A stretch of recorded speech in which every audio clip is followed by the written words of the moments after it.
are you serving? Least you serve people the things that trapped them back there. You know when the pastors are wrong, but because you are serving junk food. You see this video, it finds its soft spot with you. You know when. So I want to be very clear on that point here, straight.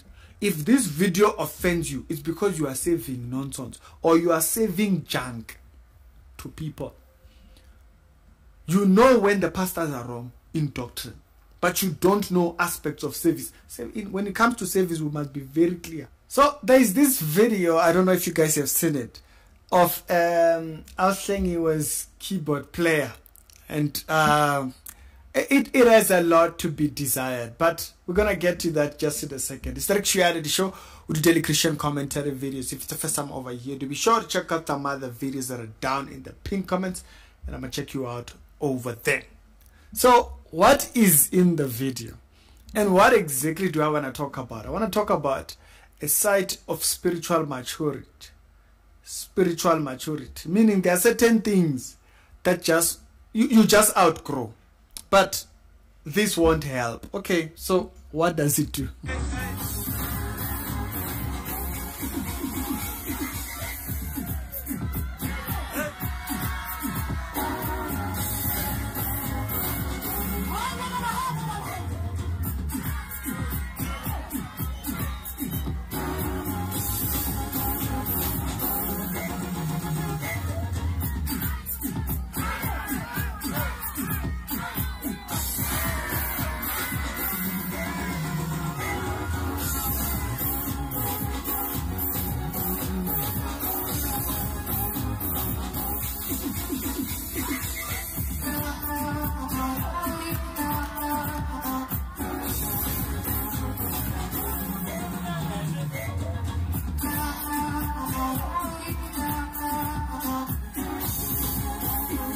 I don't know what song that is. You can highlight that. I know that's a house song, my piano song. I don't know, one of the two.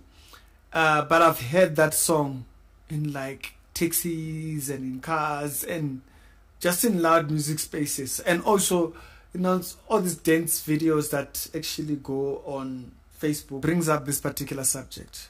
We're not saying people shouldn't have fun. People can have their fun. But there are certain things that one does that just do not go towards maturity. Like at all. Especially if you are chasing what social media does.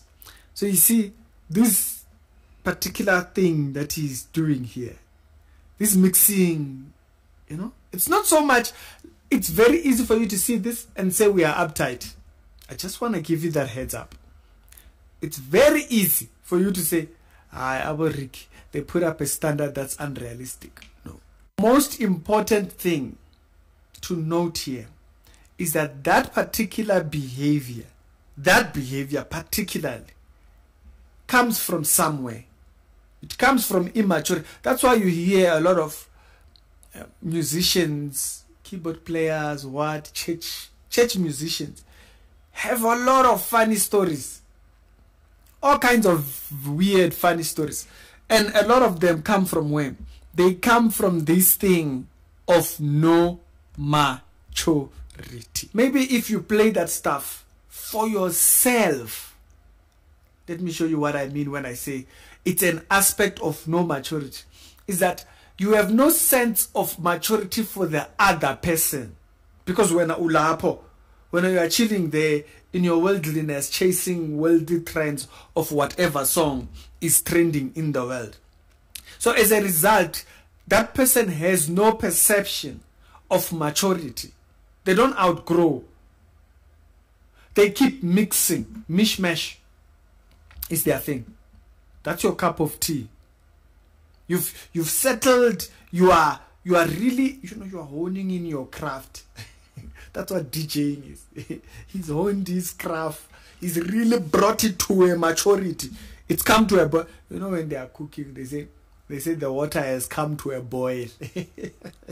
His skills in DJing has come to a boil. And it says So if anyone cleanses himself of what is unfit, he will be a vessel of honor, sanctified, useful to the master.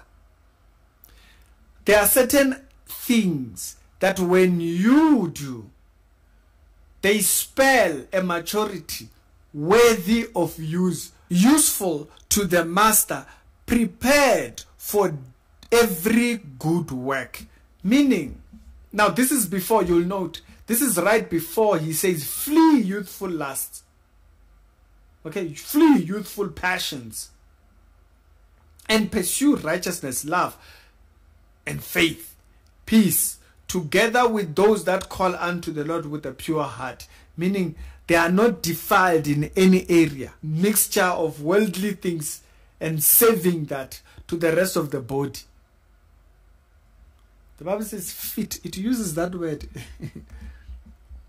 The Bible uses that particular. It says, he will cleanse himself of what is unfit. It's not fit that you mishmash that worldliness, because there's someone who's still coming out of that. So the moment you introduce it together with worship, you mishmash for that person. It's fun. They danced.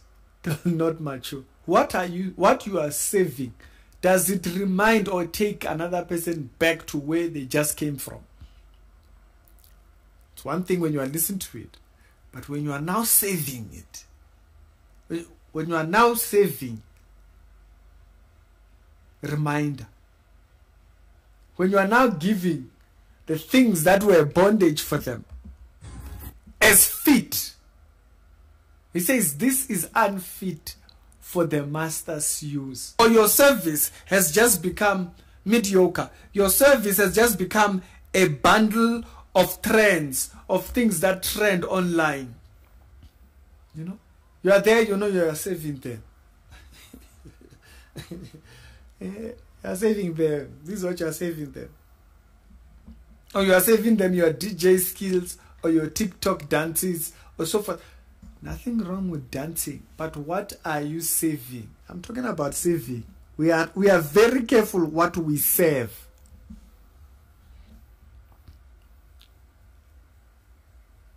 You are saving them your lusts or the things that they were stuck in. There's no maturity. Like the maturity is nowhere close to be talked about.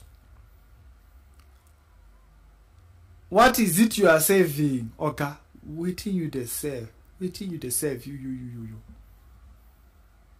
That's the part that don't get talked about. That's the thing that don't get talked about. Is that people who are not careful what they serve to others in the faith. That's the subject here. Myself, I was a musician. I was into music. I was into dancing. I was into the hip hop. The first thing I did was to separate myself to any church that took music in the world, either hip hop or what, and I separated myself. I kept those two things very clearly apart in my early walk with God. That was the first thing I did, because I did not want anything mingling itself into my service. I had friends who, they followed churches where there was hip-hop, gospel and stuff like that. They would do that and all those type of things. Personally, I kept that very much far away from me. If this video angers you, you are saving nonsense. Yes. You know when the pastors are wrong. But because you are saving junk food to other people. You see this video, it finds its soft spot with you. You know when. So I want to be very clear on that point here, straight. If this video offends you, it's because you are saving nonsense or you are saving junk to people. You know when the pastors are wrong in doctrine, but you don't know aspects of service. When it comes to service, we must be very clear. What do you serve? What are you serving to others? Serving hatred? That's why, you see, people think, oh yeah, you know, the EFF political party as itself, you know, it's against ANC, what. So all it is, it's against. But what does it stand for? EFF. What does it stand for? What does it serve to the people that are listening to it? It serves hatred. It feeds off of that hatred. That's what we call service. See that? It drives people towards anger, or it uses anger. So that's the same thing that I said about Hlengiwe when she was doing the collaborations with Kelly Kumar. You are saving them the world. You are giving the world. Kelly Kumar is not saved. We are not confused about it. We are very clear. She does her rituals. So what do you want there? Why are you trying to bring that into here? If you remember those videos, you must be very clear about what we are saving. But it's a reality show. I hope you guys understood what I was trying to get to. We can interact down in the comment section. Be very clear about what you serve others.